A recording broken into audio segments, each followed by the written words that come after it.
Hey, we're live, and I see we've got people in the room. Excellent. Um, Yeah. some of you may have seen a funny little meme. I think I shared it. I may have even gotten it from Allison. It said, they say that you should do what you love and the money will follow. So I drank wine, ate pizza, took pictures with my cats, and took a nap. Now we wait. Yeah. And That was that really me. made me laugh. That was all my favorite things, so I was like, "I'm just waiting." Yeah. Um, I absolutely love the idea that do what you love and the money will come. And we can think of people who have had improbable careers where they've made a lot of money doing what they love. Um, Actors, artists, writers. Um, I think Martha Stewart maybe is an example. If someone had come to me and said, Right. "Hey, I think I'm going to become a really good caterer and turn that into like a multi-million, maybe billion-dollar career by catering and talking about, cooking and great ways to clean and Okay. how to throw a good party." And I would have said, "Oh, child, please don't do that. Have you thought about accounting?"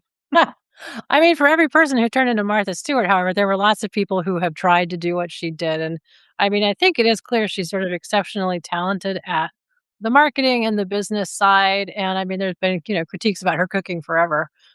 So, the idea is that she actually was sort of exceptional as an entrepreneur, and I mean, now she's got this skincare company, for older women, and, she just keeps on marketing things and they keep going. Some people have an app, but Yeah, but yeah, so that's today, that is our topic, and welcome to everyone, who's joining us. So we're gonna talk about careers and this whole I didn't even know there was an acronym for it, do what you love, the DWYL, idea, and this idea that you should, not just can, but should be sort of self-actualizing through your career choice. And I think just from well, first of all, it's clear that the cat and the pizza one's not gonna work, and I think we've that all tried it. I think it is the indicator of something broader, which is the whole problem with this idea that just do what you love and you're gonna make money and that your career should be a calling. It just has a lot of notions of class built into it and a lot of notions about what people, um, have the opportunity to do and things like that. So that's what we're here to talk about. I don't know if you wanna do, like, a little introduction too? Yes, I'm Michelle Teheux, and I have not followed any of the advice that is going to be laid out today. I went to journalism, and it wasn't quite as terrible when I went into it back in 1985, in 1984 when I first entered college. It seemed like a reasonable way to make a modest living. I didn't know what was going to happen, but if I could go back in time, I'm not exactly sure what I'd do different, but I would at least want to be aware of the fact that. When you're young and you think, "I don't need money, I just wanna do something I love," like, eventually, you're gonna need money. It's just something to be aware of, so, So what was your first job? my very first job, Uh-huh. uh, before I was 16 and before I could legally get a job, I sold Avon because I was able Oh, to walk door to door in my uh-huh. small town, and Did you get a people pink Cadillac?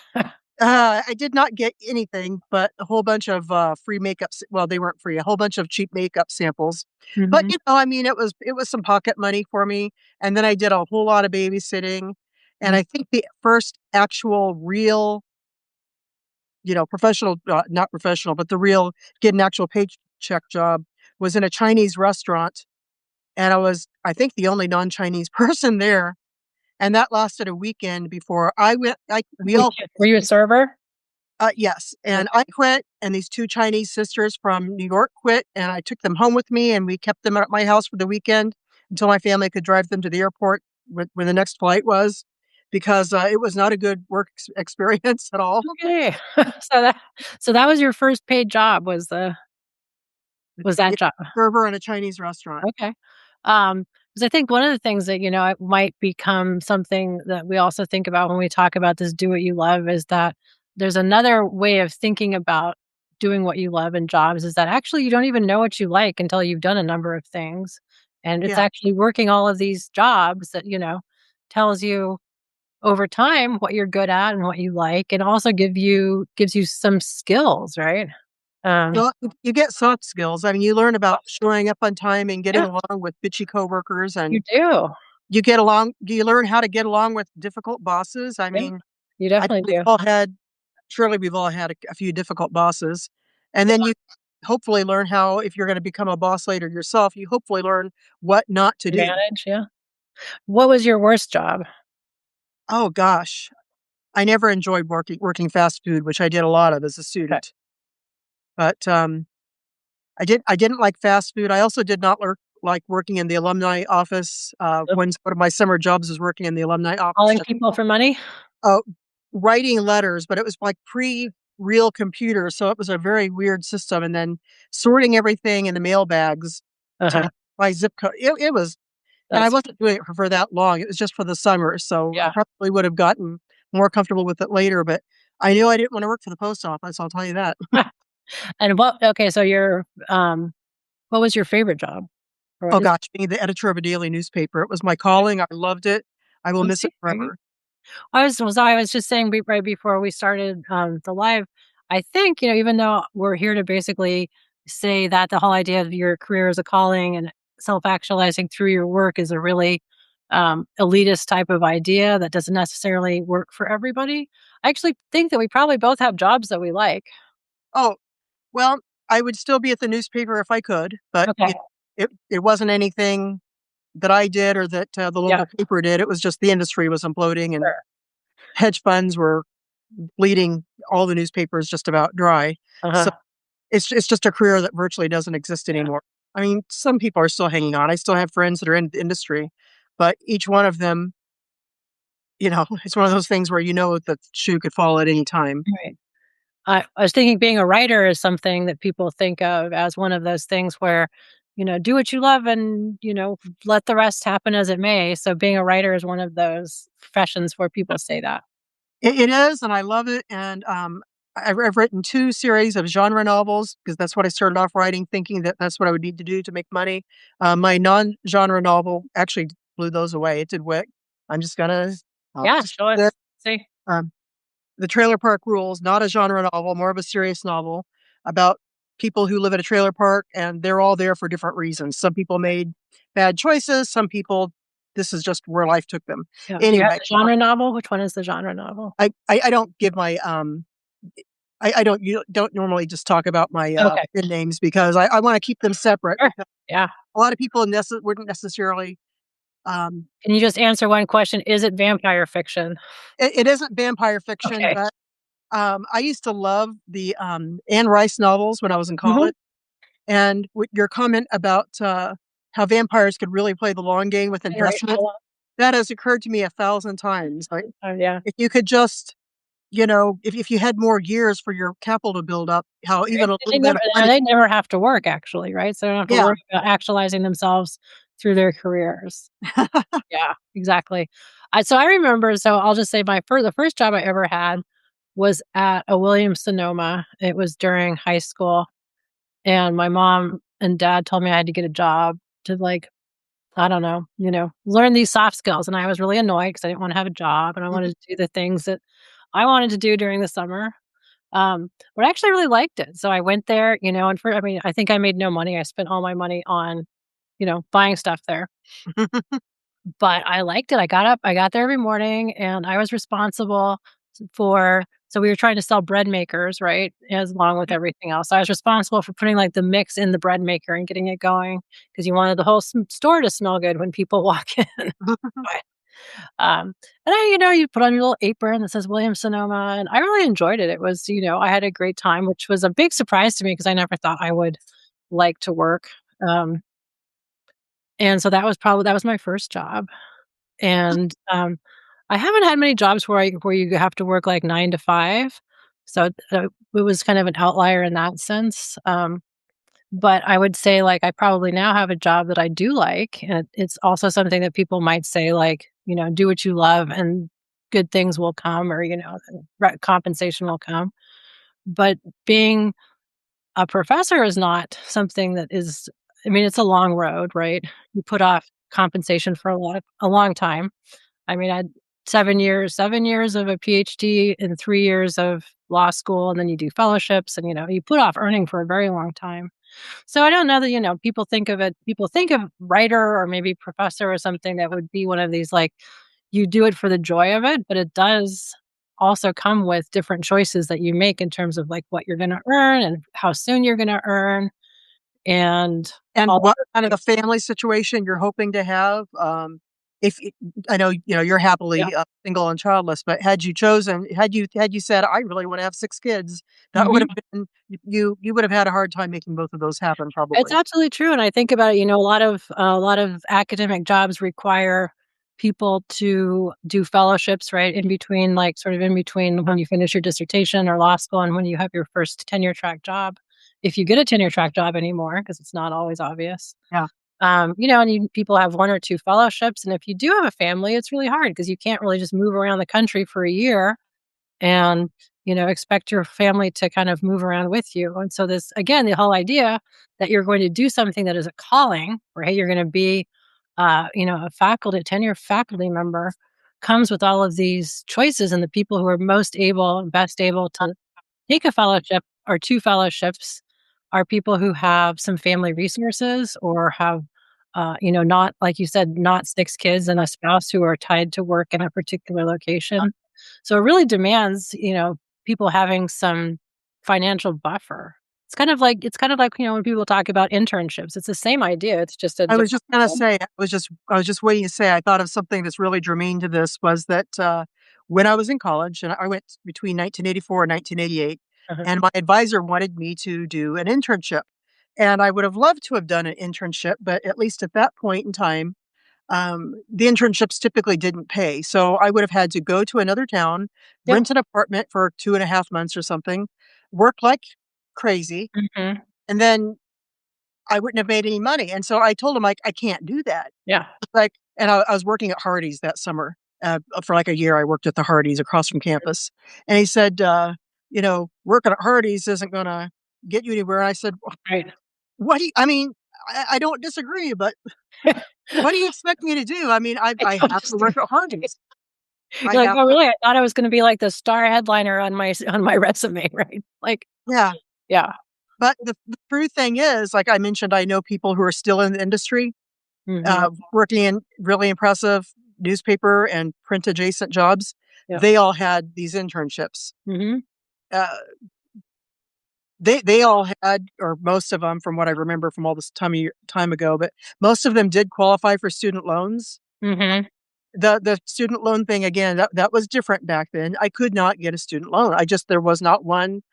I was completely denied. I couldn't get it. And so I worked multiple, multiple, multiple jobs. I Right. cobbled together sometimes as many as 4 part-time jobs at a time just to pay the rent and cover part of my college expenses. My parents did help, but they couldn't just do Yeah. everything. So And I had a small scholarship, but it wasn't enough. yeah. I did So what I had to do.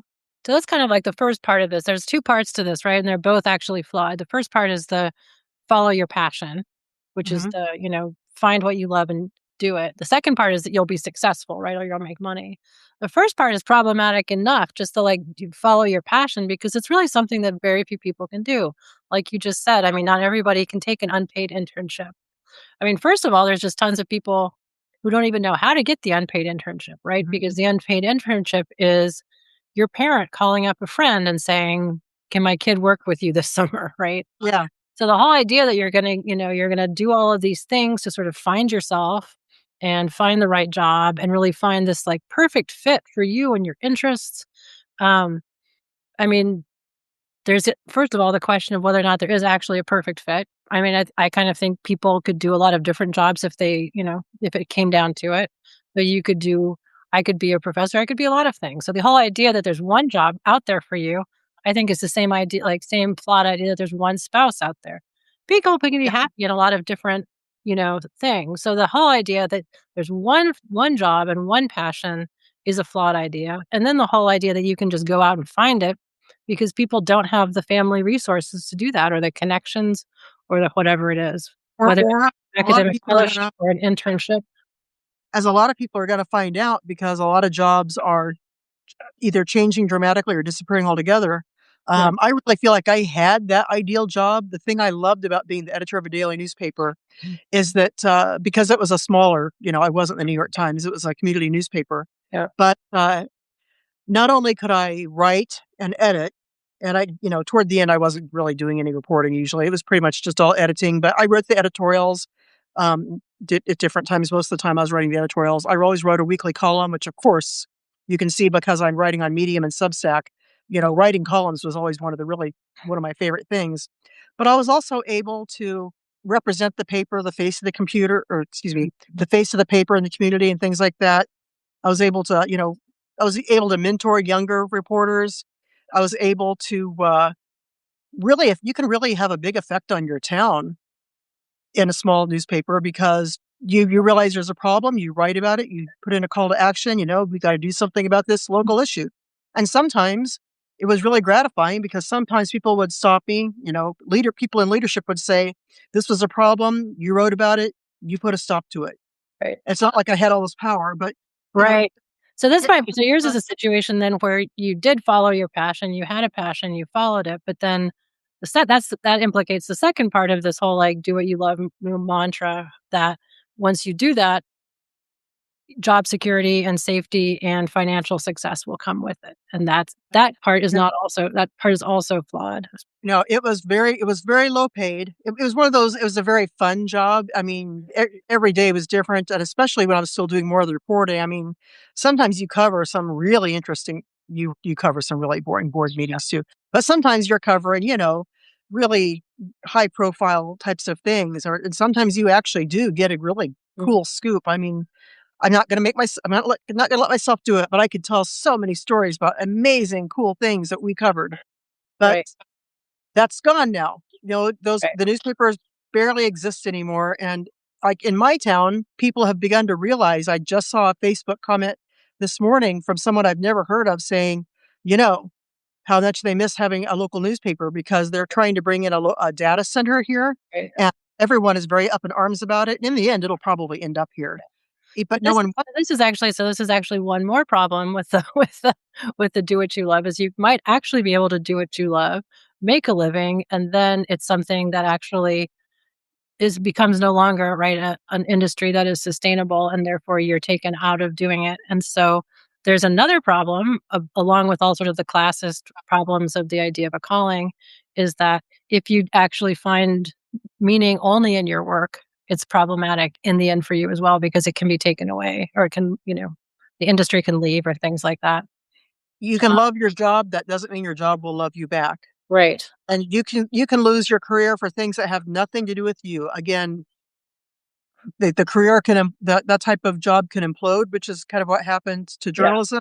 Yeah. But also, any number of other jobs just aren't being done anymore. And someone says finding work is becoming harder for everyone because priorities are not being focused on forward-thinking agendas. So that's an obstacle right there in that finding work in the first place. And so you're not really even necessarily looking for work that is going to be your ideal fit for yourself and your passion. You're just actually looking for a job because people, need jobs, and it's not an easy proposition. And Sam said most people across the economic spectrum follow in the footsteps of their parents or close relatives. That is also really true, right? The pressure to continue what the family does versus what you might want to do. And that's always interesting to me. It's actually very funny. So I went to law school after I went to graduate school, and people were very surprised. My father was a lawyer, and I had always said like I would never go to law school. I always thought like it's completely, I mean, sort of like Legally Blonde. I was like, that's for boring people. Definitely not for me. But there's a huge pressure sometimes to go into the career that your parents have. Um, and your parents, sometimes even put financial pressures on you that way, right? In terms of if you do have parents who are providing financial help, they might say, well, I will pay for law school, I will pay for medical school, but I won't pay for something else. And so they do kind of like push you down certain pathways. You can't take art history. Right. I would have loved art history, by the way. I didn't even know that existed as a Oh my gosh. So least because I favorite come job, from college I bookstore manager, expensive textbook. Textbooks are so expensive. Favorite job, current role, therapist for military families. Meaningful work, good benefits, but not an easy time to be a government employee. That seems super true.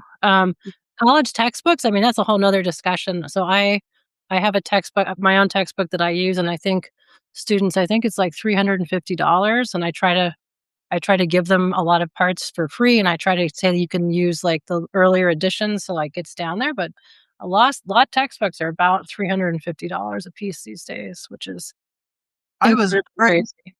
I was very, very fortunate. I went to Eastern Illinois University, and they have a textbook, or at least they did have a textbook riddle system. Last I knew, they still did. So Yeah, I didn't ever have to buy textbooks. There were some that you could choose to buy them. I bought a few that I thought I might want as references later on. But, no, that was included in your tuition and fees, and so I did not have to buy textbooks. They bought them, and you went, at the beginning of the semester, you went with a list of your classes, and they're like, "You need this book, this book, this book," and off you went. yeah. That was So great. art history is a great class. I loved art history classes myself. It showed how the worlds related through the creation of different art across varied periods. It showed interconnectedness, absolutely, of humanity. Absolutely. So I think, but it is interesting. So I before I went to law school, I did a PhD in French literature, which is Oh, nobody's idea of a lucrative career, right? And it's interesting the way that the two different trainings, people thought about them and the way that people and the type of people that were in them. So in graduate school, like people who are doing art history PhDs or literature PhDs, it's all faculty kids, right? Your parents, this goes back to CM's point. It's all kids of professors for the, not all, but a high proportion because that's who values going out and doing a PhD in French, right? Like do most you people say you like, speak French then? what's that? So you speak French? I did. I taught French to, undergrads for several years during my Oh, program. you can pronounce my last name, and I can't probably. I think you get to pronounce your last name however you want to. My husband is, never satisfied with my pronunciation Yeah, of my name. He's had to give up on me ever saying it correctly. it's funny. But it's interesting, right? Because like, there's a certain type of, value to having that type of, like, training in a humanities, right? And I look across and see what people think of humanities training and the way that humanities are having such a hard time and suffering in the university. I mean, there have been bills in states like Florida to like basically like not allow people to get financial aid if they're going to be a French major or an art history major. You know, I feel So there's really, really really a difficult part of that. I feel extremely strongly that everybody needs a certain level of education, and that education and job training are Yeah. related but not the same. And, I have no problem with, I think that your plumber should be able to look at art and appreciate it. I think that your accountant should be able to have an opinion on literature. You know, I just don't think we should have only people who understand the humanities and only people who understand nuts and bolts. Like, culture is for everybody, Yeah. and none of us can live without culture. And if you doubt that, get rid of all your music, get rid of all your movies, Right. no TV shows, no Yeah. decorative items in your house, no jewelry. I mean, really get rid of all the art and see how happy you are. And this is one of the problems, and I was just thinking about this. So, in between graduate school and law school, I worked doing fundraising, and one of the faculty, I was fundraising for basically the business school at Yale. One of the faculty members had wrote this article, and it was called uh, "Work, Careers, and Callings." Oh, And the that's a good. whole idea was that those were 3 completely different things, and some people just worked, right? Some people had a career, which meant you invested a little bit in it and you wanted to, like, do well, but it was like your career. And then some people had a calling. And the article got, like, tons of attention and people really were, interested in it, but it was clear from the beginning that that whole, like, typology of these 3 different categories was just so bad. And the idea that, some people would have something that would be valued as a calling, which would be, that meant that they had something really interesting and worthwhile, whereas somebody else just had a job, was like incredibly, incredibly insulting. And like you said, we should all have access to culture. We should all probably think of ourselves as workers because we are workers. And so the fact that we would think of a job versus a calling helps build those walls like you were talking about between people, and between the connections that we should be making, right? Like, if you have a job doesn't mean you shouldn't think of yourself as somebody who has callings, and if you have a job that you really love, again, you should probably also think of yourself as a worker because your institution can also screw you over very easily, Oh, right? yeah. Well, I think I've mentioned that I wrote something about it and shared some pictures because the machinery that he had was really cool. But I just had this really, really large, about a 4-story tall, I would say, tree removed because it was growing right in between my house, my neighbor's house. Someone decided to plant a tree there, and it was just a matter of time before that thing was going to kill somebody. So um, I got it cut down, and I just was absolutely just, I could like almost becomes friends with the guy who owned the tree cutting company. He was really young. We were like gabbing like mad when he came out to look at the tree. He was really an interesting person, and it's clear that uh, this isn't just like, "Yep, I'm gonna cut down your tree." I He was a very interesting person. I thought, this guy could probably do anything he wanted. I don't know his whole life story, but he mentioned one reason why he started this company was because he was doing something for somebody. He was hauling some asphalt, and he figured out a better way to do it. And the guy said, "I don't pay you to think. I pay you to work." So he said, "Okay." And he dumped the asphalt and quit his job and Like, went home and said he told his girlfriend, "I don't know what I'm going to do, but I'm done with that job." that's funny. And so that was a guy who, he believed in himself and his ability, and when I quizzed him a little bit about, "Who does your SEO?" Because I know a little bit about that and had done some of that, and I thought, "I'll help this young guy out."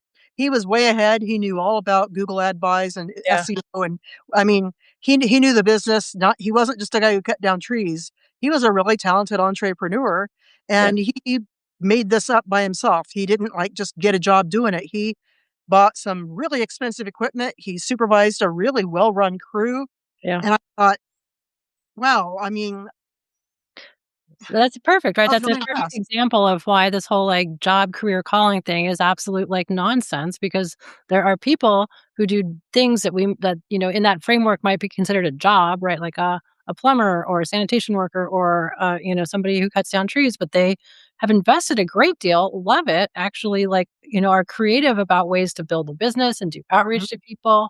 And I mean, you can be creative about everything, right? Like Oh, the idea that there are only absolutely. pathways to work that are creative and interesting is just again like incredibly elitist and exclusive and it's a way of denigrating a lot of forms of work that people do. Well, Somebody says they hated her time as a public relations hack at a high-tech agency. Cold calling's the worst, I will say that. Yeah. you know They said our educational model has removed us from what learning was supposed to do, bring us together. Cultural references are for everyone, treated as a right, not a privilege. Yeah.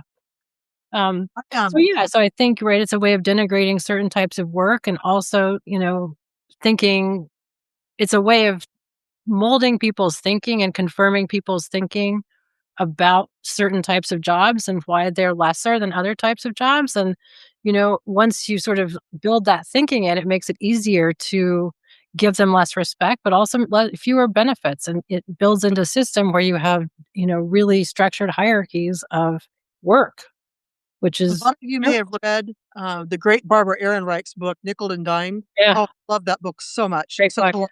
she's not with us. I I should have, if I'd been thinking ahead, I would have grabbed a copy on the screen, but Yeah, for those of you who haven't read it, she spent, I think, a year, literally not just writing about people who work in jobs. She did housekeeping. She worked at a nursing home. I think she did server, like a very family style yeah, restaurant. And she didn't just interview people. She like went more, not yeah, really she went and worked, yeah. she actually did the work. So Mhm. she was scrubbing people's toilets. She was, doing whatever. And she said, and all the time she did that, and this was a woman with many, many degrees. I think she has like she had multiple advanced degrees, I believe. And she said, not once in all that time did anyone say, "Gosh, you're really smart to be doing this kind Right, of manual labor." Never. never once, yeah, And the thing is, most of her coworkers who were scrubbing toilets along with her, had they been given the opportunities that she had, some of mhm, them may have been great authors or yeah, college teachers or whatever. It's really, I really object to the idea that some people are just superior and smarter. Some people are a little smarter, but there's right, also many different kinds of intelligence. And where someone is in life may have little to nothing to do with their drive, their talent. yeah, Well, very often to do with, what kind of, family were they born into? What resources did they have? And yeah, sometimes serendipitous luck. yeah, and Sam talks about this, film Perfect Days, which is a great film, wonderful in showing how even a toilet cleaner in Tokyo treats his job as a calling. And I think that's right. It goes back to your point about the guy in the tree. And just because, you don't wanna be I don't wanna cut down trees, doesn't mean that somebody else doesn't actually, like, love it. And again, there are ways to be creative about it. I think about, like, the 2 women who clean my house, Veronica and Mary, like, they're fantastic, but they've, like, started their own business and they've, like, they just designed a little logo and they have they have T-shirts now and they have, they put a logo on their car and they've, like, clearly put massive thought into it and, how to grow their business and how to reach out. It's just the 2 of them. I've actually just hired some people. Um, but you can tell they're interested, they're creative, they're thinking about it, and they're doing really well. And it's something that is bringing them not only money, but like, a type of joy because they get to like set their schedules. They get to, charge what they want. They're not working for, a larger company and they get to sort of, again, be creative and they, give me little cards and I hand them out and, they're great. When I had children, because I stayed home with I say that I stayed home with my children for several years, and I did, but I needed a little bit of income. So in that time, I started a home business, and that was really creative. And Mhm. because I just decided to do it, and I decided what I was gonna do and what products I was gonna carry. The primary thing I did, this is, back in the early '90s, was I rented the hospital type, breast pumps to Mm. new moms who either had a baby in ICU or going back to work or for any other reason needed to Yeah, express milk. And then after I did that for a little while, I realized I should sell nursing bras. At the time, things have gotten better now, but at the time you almost couldn't find nursing bras, especially if you were an unusual size. And I should sell books. I did baby slings, all these different things. And like, even though I'm just doing this out of a spare bedroom in my home, I should accept credit cards, which wasn't right. was kind of an unusual thing back then. And Yeah, then I took some of the profits, and myself and 2 other moms said, we're gonna have this store at a strip mall that sells kind of like a Once Upon a Child, used baby clothes and equipment, maternity clothes. yeah, And, we could none of this involved separation from my kids, so I didn't have daycare expenses. My whole point was wanting to be home with my kids, so it wouldn't have made sense to do this and then have to pay for daycare. But that was tremendous fun. And again, it was like the idea of what else can I do? What can how can I make this work? How do I promote it? And we had some I had some really creative ideas for how to promote it because I this was before the internet. You can't right, just put an ad up. I right. found really creative ways, Yeah. and it was fantastic. I loved doing that. Yeah. So I think that's right? I think so. I think it's like from all of these examples, very clear that in anything anyone does, any type of job anyone does, right? They can find ways to be creative and interesting and like it. And people like to do different things. Thank God, right? Like thank God we Yeah. all don't wanna be the same thing. Thank God people love different things. The next problem is the like, so there's the finding what you love. Okay. Um, People need to do things. Hopefully, people find ways into things that they are more or less aligned with and more or less interested in, and can support themselves. The next problem of that whole the whole equation: find what you love, and then money will follow.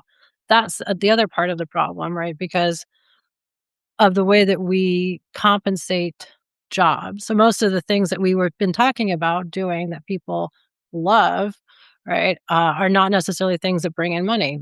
Being a writer, being an artist, you know, being a legal aid lawyer, right? Mhm. Being a faculty member, a lot of, different places. So a lot of these things that people think of as love are not the things that are highly remunerated. So unless, of course, like your idea of doing what you love is being a hedge fund manager, case like you got it right. Like you got it right, and the equation's going to work for you. You're going to self actualize through like you know your participation and work in private equity. Like great. Yep. Unless that's the situation, the whole idea that you're going to necessarily make a lot of money from doing what you love is clearly flawed.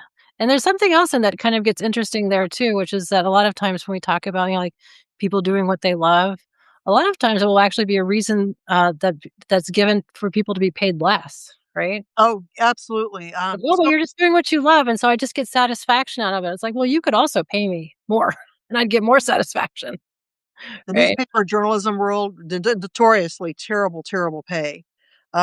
Just you almost couldn't live on it, and oftentimes you really could not live on it. You had to have roommates or live with your parents or have a spouse or Yeah. live on li I found out at one point that someone who worked in the newspaper office, this was when we were in an old building with 3 stories, and, the 3rd story was unsafe. The guy had a little nest up there, and he secretly was li we think he was secretly living up there for a while. Like, Okay. well, what did we expect? We were paying him, like, Right. $6 an hour or something Yeah. crazy, I remember now. Some tiny amount of money back in the day. Yeah. Uh, but yeah, people will but it was a very interesting type of job he had, so, Mhm. you know, he Yeah. later on did get it he later on Oh, you love it. So, I'm not doing people say that all the time, and I'm always like, "Don't say that." People will say, "Oh, I'm just it's okay that they don't pay me a lot. I'm doing it for love." And it's like, "No, don't say well, that. but then the Ask question for is more, right? Ask." And this is one of this goes back to previous conversations we've had. This is where a lot of, this gets very gendered very quickly too. oh, Uh, yeah, right? And, like, I mean, people, first of all, talk about women's unpaid, right? Unpaid domestic labor as doing something they love, or childcare doing something they love. And, the, idea that it should be uncompensated because it's a labor of love. labor of love is still labor. Right, exactly. Right. Let's focus on the labor part and not the love part, right? Well, and there's an awful lot of jobs, like I said, of course, reporter usually pays way less than people think. People always think that they sometimes consider that a higher status job, and Mhm. sometimes it is, but it's usually very poorly paid until you start getting to the upper echelons of the Right. profession, really poorly paid. Um, Something totally different from my experience, but baseball players who are in the minor leagues, there is in Peoria, they have I guess they call it a farm team. I Yeah. don't take me as a good source about sports, but at some point, I couldn't correct you even if I wanted to. I have no at some idea. point, someone came and spoke to the local Kiwanis club about the local farm team, and they were I wanna say, and don't quote me on this, but I wanna say that even though this was a few years ago, that they were paying them something like 17,000 $17,000 a year, and the guy's like, "That's all they're worth," and I thought, David says you're correct, so you're correct. Good. That's not all they're worth. I mean, that stadium was full of people who, at one time it was Cards, at one time it was Cubs. I'm not even sure which one it is now, but, uh, there's a lot of Cubs and Cards fans. I live in Central Illinois, so if you go just a little south, it's Cards, you go a little bit north, it's Cubs. Yeah. It's a battleground here in Central Illinois, you have to choose. I don't have to because I don't watch baseball, but baseball fans are made to choose, and, so, that was like everybody was very interested in going to see this local stadium. It was you could get like the same experience that you get in a ballpark, just Mhm. and some of the people would end up being well-known players later on. My husband is a baseball Right, fan. this is kind of like training ground, right, for people to go on And to that the whole system depended upon Yeah. somebody being able to play ball and make almost no money Right. and probably never get anywhere with it, but a very few would end up becoming standout athletes, and we did not, the industry did not support them. Like, a few people would make millions, and some people would never make more than, Yeah. you know, 20,000 or something, maybe less. Yeah. So that's completely I have a feeling there's an awful lot of, Yeah, but there's an situations. awful lot of careers, right, where you look at there's a vast difference in things that really shouldn't be a vast difference. I mean, I think just in the university, right, you look at pay ranges Oh, the between adjunct faculty versus the full adjunct professor. faculty, I mean, the huge number of adjunct faculty, and the really, like, the pitiable amounts that they are paid, and the fact that they're not getting, often most of the time, not getting, benefits, not getting healthcare, just terrible, terrible, terrible difference, and they're doing a huge loads of teaching, right? Teaching Oh, yes. so many students, and even if you just sort of do, like, a comparison between, tenure professors, you get paid twice in the law school what you get paid in teaching in humanities, or you get paid twice to teach in the business school what you get paid in the humanities. In the law school, we have huge pay differences between people who are tenure track and people who teach clinics.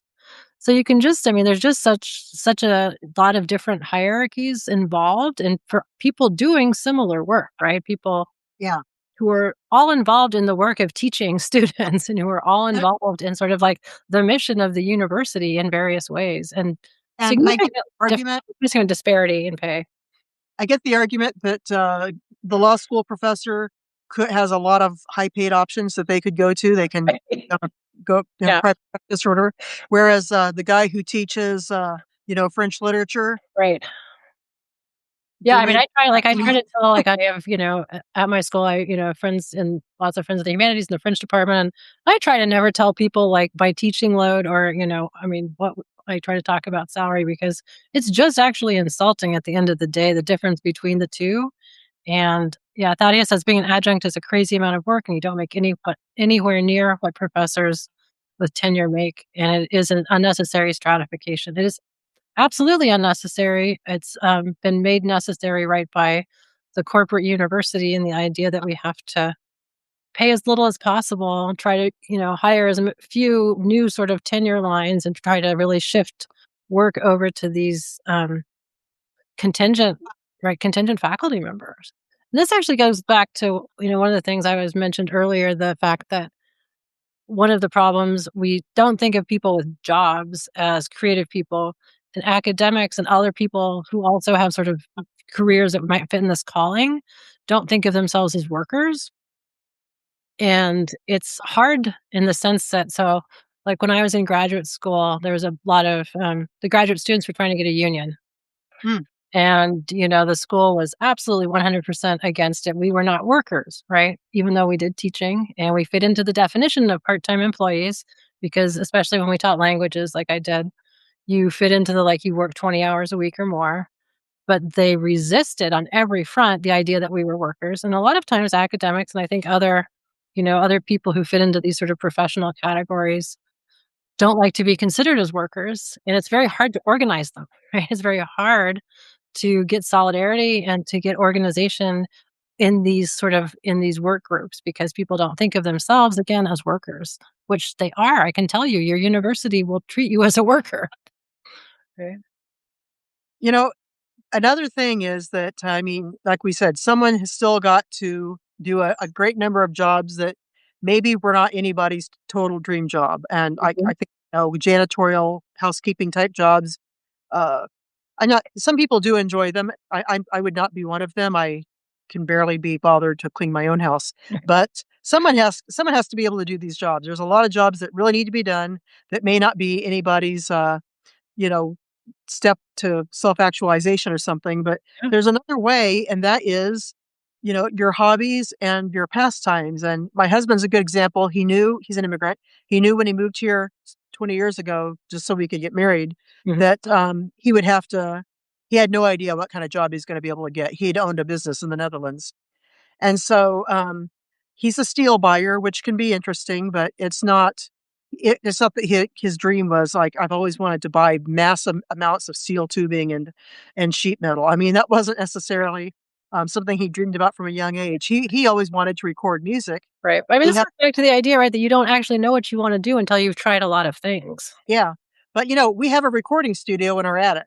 So, Mhm. we have this big old house, and, he gutted the old attic and, completely redid it. He designed a whole lot of he went into a lot of detail. It is a pretty cool space. Yeah. And bands come in and, he also edits a podcast and he loves to record music and, to mix it and all this stuff. And Yeah. it is not a moneymaker, it is a labor of love. And, that's what that's what he really gets his enjoyment out of. I'm not saying he doesn't ever enjoy his regular job. Yeah. He's glad to have it. I'm glad he has it, etcetera, etcetera. But, you can put your passion into something besides your job. People do it all Mhm. the time. I think They're that's what musicians, they're writers, they're artists, they're gardeners, they're full-time parents, whatever it might be. right. Yeah, I mean, the whole idea that you're supposed to sort of actualize through work is really, incredibly, like, grounded in some type of neoliberal idea of sort of the workplace being everything and, your corporate identity being your own identity, and also making sure that, you keep working, right? It's Oh, like, yeah. if you actualize through work, you have to keep working all the time, as opposed to, like, actualizing your full personality and identity in a variety of ways through a variety of outlets and having time off to understand what you like to do in the world. Like, you like to garden, or you like to, uh, you know, take walks, or you like to bake, or you like to go watch baseball, or Yeah. whatever it There's is, that you have opportunity an identity that is outside of work because the whole idea with this actualizing at work is that you are so necessary to the workplace, and the workplace is so necessary to you, right? That you shouldn't be thinking of relationships or joy or identity outside of being a worker, outside of being this like person who is trying to find themselves within the workspace. Well, do you think about the people who just cannot retire and they say, "Oh, I'd be bored if I weren't working." Like, I think that's really sad. Even Yeah. if you got the most enjoyable job in the world, is that really all there is? I mean, that's I don't care what you're doing, that's not all there is. There's a woman that I know, and, I knew her back when I was having babies, and I was, really active in all the childbirth, breastfeeding, parenting stuff. She had been one of the first people in the area who, she's a little older than I am. She's the person that helped get fathers into the delivery room, so that's what the era we're talking about, and she eventually went on to, manage the obstetrics, department at a major, medical center, and then she decided to bring midwifery to the area, and she had she had a PhD in nursing, I think maybe more than one. I mean, she was a very well-educated person, very active, so she got a degree in midwifery, and she made that happen 'cause that was not a thing when I was having babies. It's become a thing since then because doctors figured out they could just concentrate on cesareans and high risk and let midwives do the rest. So she had this wonderful career where she totally changed birth, and she was very, she was one of the lead she was a really a national leader in this, in changing birth and women's healthcare in general. And then one day she decided to retire, and she said, "I worked indoor all my life. I'm going to work outdoors." And Mhm. she got into doing these artistic things with gourds, growing and turning gourds into art. Completely different than anything medical. Yeah. That's awesome. That Yeah. is I'm about to retire, and I don't see retirement as boring. I see it as the opportunity to work on those ideas I never had time for while grinding for the system. It's funny because I think a lot of people think that as well, and I think it's interesting. What is it? The FIRE? Is it what is it? FIRE? Is that the acronym? The Yeah. Financial How do Independence. you Really? stand on it? Um, the idea, right, that you need to like get what you can from the system and then get out of it as quickly as you can and retire, which I kind of have mixed feelings about because, the idea that you're going to just like grind away at something that you really hate and make as much money as possible and then get out to me seems a little sad. But again, it's the same idea. Like you're going to save a lot of time for yourself in order to do the things that you want if by retiring early. Yeah, it seems as I think those who fear retirement are actually fearing death and the fact that they are closer to it. You must have been thinking about the same movie I was thinking. I was thinking about Moonstruck. I don't know if anybody remembers seeing Olympia Dukakis. She's like thinks her husband's having an affair, which he kind of is. It's like an affair of the heart. Um, and she's like, "Look, I know you're scared of retirement. I know you're scared of death." It's like, but I want you to like listen to me. And actually, that's an interesting one because he's a plumber and he's got this beautiful brownstone in Brooklyn. And somebody says, it's actually Danny Aiello says to Cher, he's like, "What does your father do? How does he have this nice brownstone?" And she's like, "Oh, he's a plumber." He's like, "Oh, of course, a plumber in Brooklyn. You must make tons of money, right?" Like, anyway, it's funny. Daddy says, "I didn't hate my jobs. I loved my jobs. I loved the people I worked for. The system didn't support me." And I think that's something, right, we've mentioned, it's like, even if you do love your job, like you were saying, Michelle, at the newspaper, like, even if you loved your job, it's not always going to support you back. Nope. And I think it used to be more the case a generation or 2 ago that you could get a job, find something that you enjoyed at least well enough and stick with it for forever, Yeah, and, I don't even know what kind of jobs my grandkids are gonna work. yeah. Uh, I think that's another thing, right? Like, when you there used to be more sort of like when a job used to look a different way than it does now when you started with a company and maybe, like, spent time with the growing and sort of, growing and moving through different levels of responsibility in a particular company, like, it looks different than sort of the gig economy and the precarious work that people are doing now, where you don't have that relationship at all to an employer, right? Where you would be supported. I don't know. There's very few jobs where you can get a job and think, "Okay, now I've made it. I can kinda relax. I'm okay." No, you could be laid off. You hear all the time of people who get their dream job and they're like, they're killing it. They're doing great. They love it, and they're laid off for reasons that have nothing to do with anything they've done. They haven't done Mhm. anything wrong. It's just somebody somewhere in the organization decided to take things in a different direction. And that's another reason why, if I were a young person today, I'd be terrified of buying a house, because what if you have to be ready to jump up and do something else on the other side of the country in order to continue making a living, which Right. which is something you have to consider in most And another cases. reason to not invest, your entire identity into a job, right? And Why again, do Americans, as soon as they meet you, where do you work? What do you do?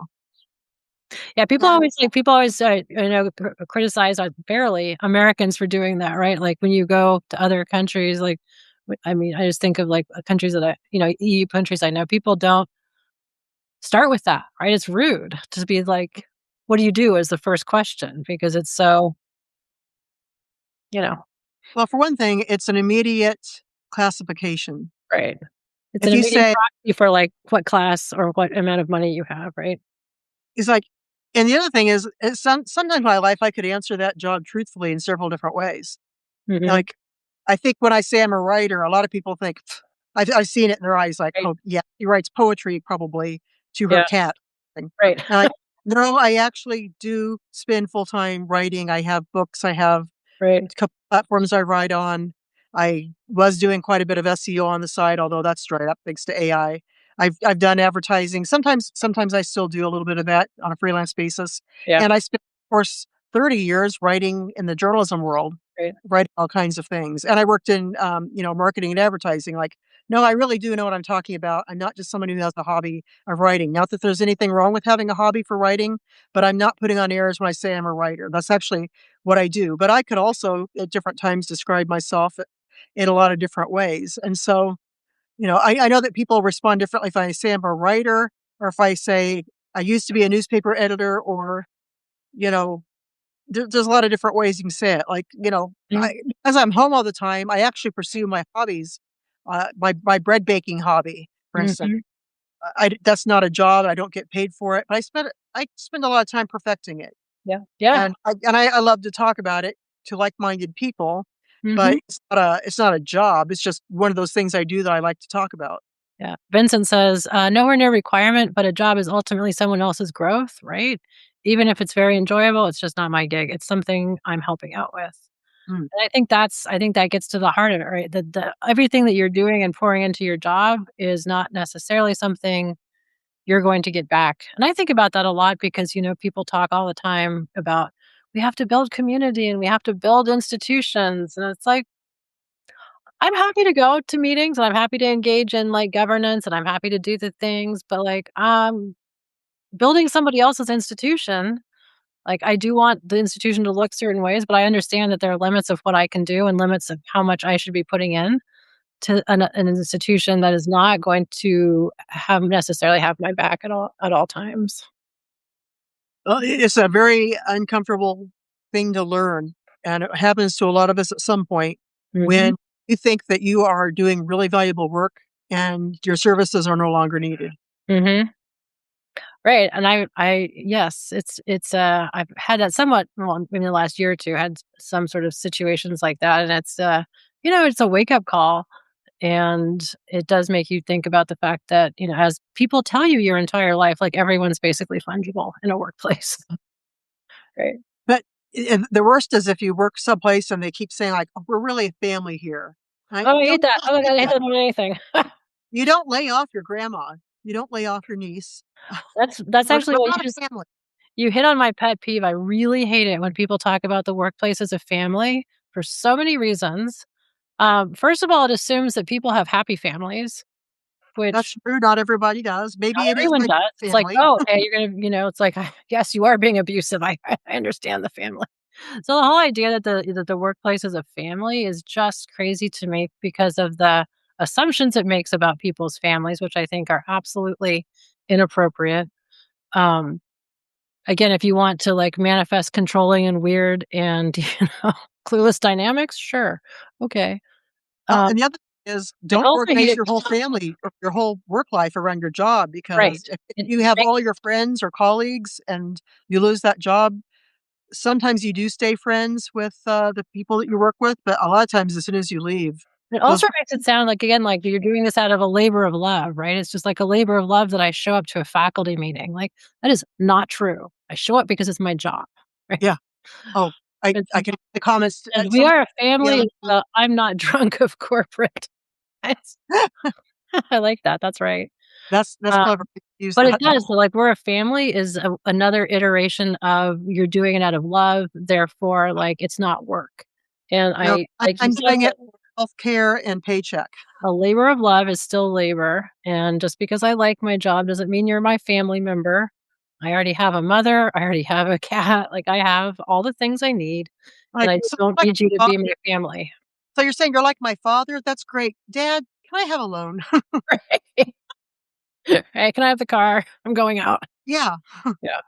Well, It's just a bad analogy in all ways, this whole, like, workplace as family, and, um, it really puts it puts a lot of pressure on people in the sense of, like, again, like, how they're supposed to be responding to other people, the type of, like, they're supposed to be approaching through, like, a giving kind of, like, "This is all for love," type of as opposed to, like, "I have a job and I'm doing my job with, like, incredible competence." And also the relationships between people, it's not an appropriate sphere, right? It's not an appropriate mapping of relationships. yeah, I would say find your friends through your hobbies and Right. where you live and other things like that. I'm not saying don't be friendly with your coworkers. By all means, be friend. Of Who course, be cares? friendly with them. But and some of them may end up being friendships that Absolutely. like, some of them do. I've made real friends at work. Some might even end up being family. God knows there's plenty of Oh people yeah, married, right? Because they meet yeah, somebody at work. But yeah. But also, like I said, if everybody you socialize with are your colleagues and you get laid off, uh, that's not a good position to be in. it's just like when you are friends with a bunch of married people and you get divorced, right? And who gets Oh the yeah, so yeah. Yeah, because I do you'll think find that out, like, who was your friend and who was the other person's friend. You'll find that out really, really fast. yeah. It's interesting because I think the family metaphor is used at basically every level of job, although it's probably used most in the sort of like the do it for love category. I don't know if it's used in all of them, but I feel like people use it a lot. And it's usually used as some type of like disciplinary technology. Mhm. People think it's a nice thing that they're saying, and it's absolutely not. They're setting up expectations for you. It's all about dissolving boundaries that protect work Exactly. Yeah, and that's right. true, That's what I yes. believe. It is Yeah, about changing the boundaries of people at work and making them less obvious, and mhm, again, like, mapping new expectations on the way that people behave toward each other. So, yeah, yeah, yeah. Your job when it comes right down to it, if you're working for a paycheck, you can't forget that this is a business thing, and people will turn around and say, "It's not personal, this is business," and right, sometimes it's the same person who was telling you 6 months ago, "We're a family here." right, Like, well, right, it's when it's convenient, it's just businesslike, and when right. it's convenient to be a family, you're a family. Your job will not love you back no matter how much you love it, and, this is advice that I should have listened to myself, but, 'cause that it really was an extreme blow to me when I was no longer the editor of the local newspaper because my identity was very, very bound up in that, Yeah, and, to an unhealthy degree. And I knew it all along that it wasn't good, but I just really, really, really loved that job, yeah, and it really was, like, the ideal job for me, right, and when I went away, I had to find completely different things to do because it wasn't like, yeah, I'll just work for a different newspaper. No matter where I went, I would have right, faced the same situation because that's the state of journalism now. yeah, So, my husband he's full of praise for me. He says he really admires that I understood I had to reinvent myself, and I did, and it wasn't at a great age to start reinventing yourself, but mhm, I did manage to do it. I don't usually make as much money on my own as I did, even though journalism was not highly paid. There is something to be said for that steady paycheck that comes week after week, yeah, and if you're a writer, you've got good and bad, feast and famine times, yeah. and, you have to, like, find other little things that like I said, some proof working or some, freelance work. This is There's this is different ways to interesting, do though, it.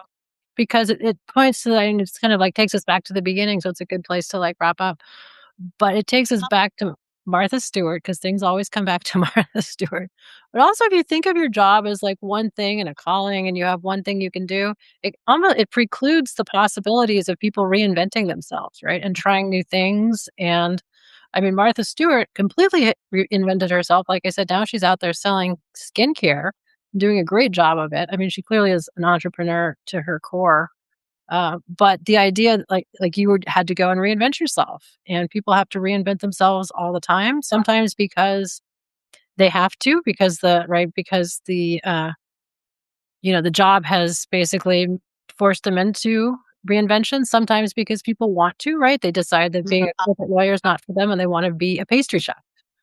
Yeah, Right? So the whole idea that you have one calling, I think, is unfortunate because it does preclude people from trying a lot of different things and maybe um, you know, finding something that they actually liked that they would never have thought about 20 years earlier. And so you did that, and you didn't want to; it was forced on you, I didn't want to, but I had to, but you so did it, right? yeah. Denise says HR is not the worker's friend, right? It No. exists to protect the owner from the worker. I mean, HR, right? HR is all about liability, right? HR is about protecting the employer from liability. It's definitely a legal creation. I read somewhere this is actually, like, completely on point with that comment. I just read a book, and I forget what it was now, but it was really great. It was about the invention of HR departments, and Oh, that sounds the like a churner. and it was actually very good, right? Because it was about how they were basically directly created in direct response to a lot of new employment law, and somebody needed to be, like, reading the law and figuring out what companies needed to be in compliance with the law. And so, it very much emphasized the fact that HR departments are a legal creation, or are a creation there to basically ensure compliance. There's an HR lady in this book who is one of the main villains, There you go. and I had somebody contact me and say, that, this one tragic, but also really funny, I think, layoff scene, he said, "That's almost exactly how it went down for me." Yeah. And he knew this HR person who is nothing like the person in this book. It's not a copy of that person by any means, Yeah. not remotely. But, he knew that, where my he knew exactly we both got laid off by the same person at totally different times. He worked for different places, but within the larger, industry. And, yeah, he loved that scene for the same reason that I wrote it. Okay, well, we're at time. I just wanted to ask you one question before we close. So when you were like younger, before you were doing all of the different jobs that you've done, what was your dream job? Did you have like a dream job when you were growing up? I wanted to be the editorial page editor for a major newspaper. Well, there you go. Look at that. That's exactly what I wanted to do. One Yeah. of the people I went to college with, You had a lot of sort of self awareness about what you wanted to do, like early on. I always knew I wanted to do this, and I have a friend who actually does do this for a major newspaper, and someone that I worked with at the college paper, Uh and he huh. knows I'm extremely jealous of him. But yeah, he's living my dream. Okay, so you actually knew. So that's interesting, right? That you had a sense very early on about what actually would align with your interests, and My whole that was my whole goal, yeah, and, I mean, most of what I do now bears some relationship to that because I really like picking a topic and, yeah, expounding upon it, yeah. and that was one of my favorite things, and I used to win a lot of awards writing my opinion pieces back when I had a nationally syndicated column for a while. I mean, I really do love that. Yeah. I like writing fiction, but I also really like writing nonfiction. I like writing it, So period. you actually have a story of, like, finding your passion and actually, like, working at it in various capacities throughout your life. Well, the one thing I can say about today's world is that you may not get paid very much for it, but the world is your newsroom. And if you really have a passion for writing, no one can stop you. There are no gatekeepers. I tend to think that gatekeepers serve an important purpose sometimes, but it's also true that there's no way I'm going to get a job as the editorial page director or the editorial page editor of a major newspaper or any newspaper. Some newspapers don't even do an editorial page anymore. So that dream is not gonna happen, but I can write the same kind of things I would be writing if I did have such a job, Yeah. and people actually pay me for it. I do pretty well, relatively well on Substack. I'm not like Heather Cox Richardson or something, but, if I'm a bestseller, I've got hundreds of people that pay me just for my opinion, and that's not nothing, Right, that's not just money, that is also part of my self-actualization. It's like, right, I have something to say that people are willing to pay for, yeah, and that means a lot to me to be able to say that. right. So you have actually so you're a case in point of somebody who has self-actualized through their career. I absolutely really do love it, and Yeah, I'm also lucky to be a person who is relatively content without making a lot of money. I don't need a lot of money to be happy. I would be happier if I could be a little more financially stable, but, I'm not somebody who's just gotta have yeah, I don't have to have designer clothes or yeah. Like my cats. your cats, Eat a that's my real life goals. I want your cats look. Okay, well, thank you everybody for joining us. I like loving all of the comments. Thank you so much for like participating in the comments. We had some really great ones, and lots of people who've done a lot of different jobs. Oh, yeah. Um, so I love hearing about that. Thank you. I would love it if everybody who's still here right now, um, I would love it if you would all, put a message after here and tell us what jobs you did, your best job and your worst job, because, I think that there's a lot to talk about here. I think we could do another version of this again. I would love to talk about, my best job is this, my worst job is that. So if you see this video pop up in a couple hours after Substack has made it available, Yeah, tell us what your worst and best jobs are, and I bet you we can say something fun about it. yeah, great. Well, thank you everybody, and Michelle, thank you as always. Thank you. This was And great. have a great afternoon. Cookbook editor, that's a dream Oh job. god, I would love that too. One adjunct professor, worst job sales. Yeah. Oh, yeah. Oh, Cookbook editors, it, like, sounds like a wonderful job. I'm just oh, gonna say that. I Agreed. sometimes print a recipe and, I could have a whole career doing that too. Oh I'm my very god, interested in a lot of things. This is great. We should I have know. asked the question early. We will She said, save it for "Loved the it, next yeah, time. loved it." Yeah, it sounds fantastic. I'm not gonna lie, that sounds great. We will talk about this topic again. Alright. Okay, thank you, everybody. Bye-bye. Bye.